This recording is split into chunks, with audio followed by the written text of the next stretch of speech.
Chers amis, bonjour. Nous allons continuer nos entretiens sur le sommeil et nous verrons aujourd'hui les insomnies et la somnolence excessive diurne. Alors pour parler donc de troubles du sommeil, il faut savoir que les problèmes les plus rencontrés en matière de troubles du sommeil, ce sont l'insomnie et c'est la somnolence en journée.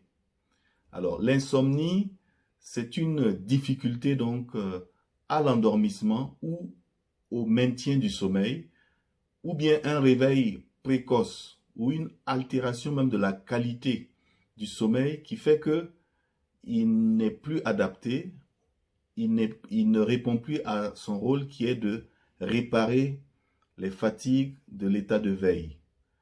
Et la somnolence excessive en journée est une somnolence ou donc un endormissement inhabituel dans la journée, ce qui va entraver justement les activités de la journée. Alors, la difficulté d'endormissement ou de maintien du sommeil et les réveils plus tôt que souhaités sont aussi fréquents chez les jeunes que chez les sujets âgés. Et on pense que dans le monde, c'est à peu près 10% des personnes qui font des insomnies chroniques, donc qui durent dans le temps, et 30 à 50% qui vont présenter des insomnies occasionnelles. Alors, lorsque le sommeil est perturbé, il arrive que les personnes n'arrivent plus à donner le meilleur d'eux-mêmes pour leurs activités professionnelles et il y a un mauvais rendement en journée. Et les personnes qui souffrent d'insomnie ou de somnolence excessive dans la journée sont souvent somnolentes pendant la journée. Elles sont fatiguées, elles sont irritables, elles sont nerveuses pendant toute la journée et souffrent de troubles de la concentration. C'est-à-dire c'est des gens qui n'arrivent pas à être attentifs, à être concentrés. Et du coup, ça va jouer sur leur performance professionnelle, leur performance dans leur lieu de travail, avec un rendement qui n'est très souvent pas bon. Alors, les personnes qui souffrent de somnolence excessive dans la journée peuvent s'endormir en travaillant, ce qui n'est pas bien, ou bien même en conduisant leur véhicule ou leur engin. Ils peuvent s'endormir et ça peut causer de graves accidents de la circulation. Alors, il existe deux types d'insomnie, deux principaux types. Le premier type, c'est la difficulté à s'endormir. On parle d'insomnie d'endormissement.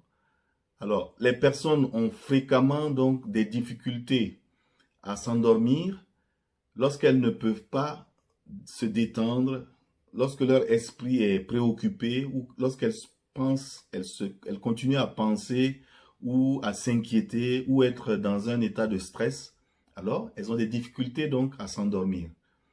Parfois même, l'organisme n'est pas prêt à s'endormir à une heure jugée habituelle pour dormir.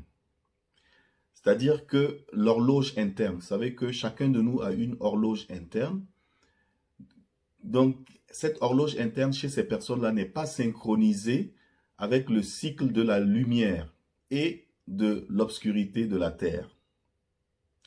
Et ça peut causer donc des difficultés à l'endormissement. C'est ce qu'on retrouve lorsque vous avez des patients qui ont une profession qui les amène à avoir des horaires nocturnes de travail, ou lorsque vous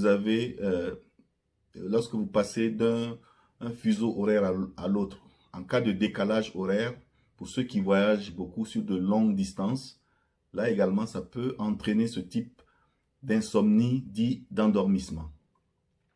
Deuxième type d'insomnie, c'est les difficultés à rester endormi et à se réveiller, et des difficultés à rester endormi et au réveil qui se fait plus tôt que souhaité. On parle donc d'insomnie de maintien du sommeil.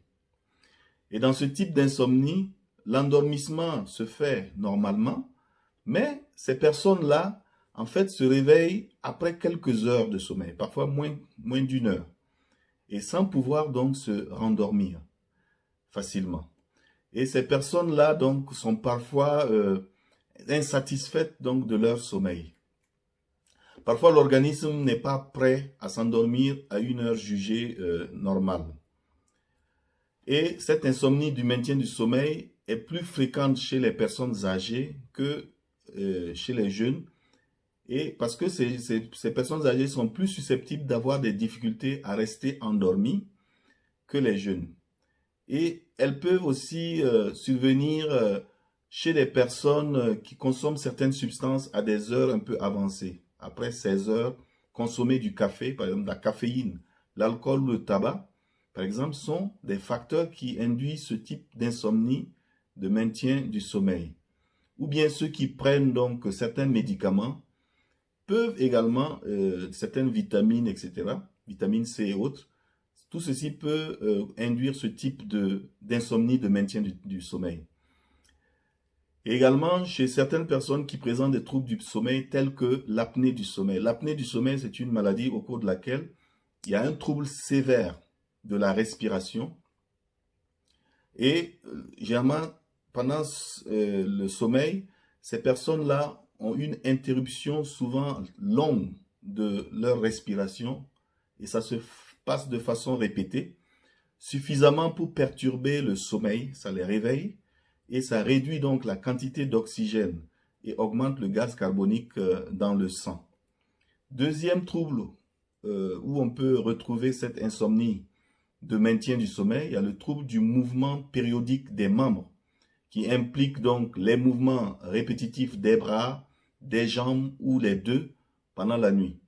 Il y a à côté de ça le syndrome des jambes sans repos. C'est également une maladie qui implique une envie irrésistible de bouger et en général avec des sensations anormales, désagréables dans les jambes qui amènent la personne à toujours bouger les jambes, les bras ou bien les deux. Et lorsque les personnes sont assises ou allongées, elles ont toujours envie de bouger. Et dans ce type de maladie également, on peut retrouver cette insomnie de maintien de sommeil.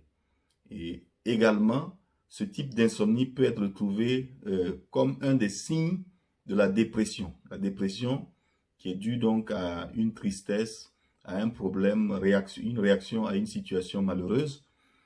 Et donc, lorsqu'on est déprimé, on peut également avoir ces insomnies de maintien du sommeil, surtout chez les sujets âgés, surtout. Voilà, donc merci de votre attention. N'oubliez pas de partager cette vidéo avec vos amis qui pourraient être dans une situation semblable. Prochainement, donc, nous verrons comment il faut prendre en charge donc ces insomnies. Ciao et que Dieu vous bénisse.